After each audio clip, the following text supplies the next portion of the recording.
Прво председателски, а потоа парламентарни или двојни избори, што следува во 2024 година, кога не очекуваат два изборни циклуси, додека опозицијата сака заеднички избори доколку не успее да избоксува предвремени парламентарни. Власта калкулира прво да се одржат председателските, а потоа парламентарните избори.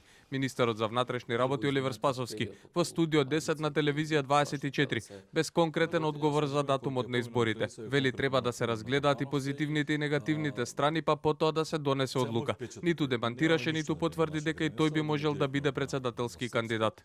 За мене е многу важно добро да се подготви партијата, да се подготви коалицијата, да се консолидира тој европски фронт кој што ќе продолжи да работи на остварувањето на интересите. Воопшто не е важно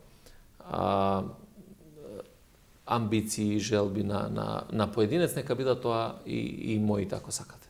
Во меѓувреме циркулираат и други имиња како можни кандидати на председателските избори. Зоран Заев, Талат Џафери, а се споменуваше името на председателот на МАНО Љупчо Коцарев, како аспиранти да станат шестиот председател на независна Македонија. Екс-премиерот Зоран Заев, чие име се споменуваше како можен кандидат за председател, преку соопштение посочи дека останува надвор од политиката. Јас нема да поднесам ниту ќе прифатам кандидатура за председател на државата.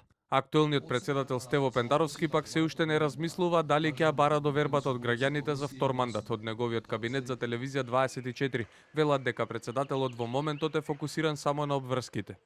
Председателот Стево Пендаровски во моментов размислува само за обврските кои му произлегуваат од актуелниот мандат. Коцарев и Џафери пак не одговорија на прашањата на телевизија 24 дали ќе прифатат председателска кандидатура. Првиот како кандидат на опозицијата, а вториот како можен консензуален кандидат.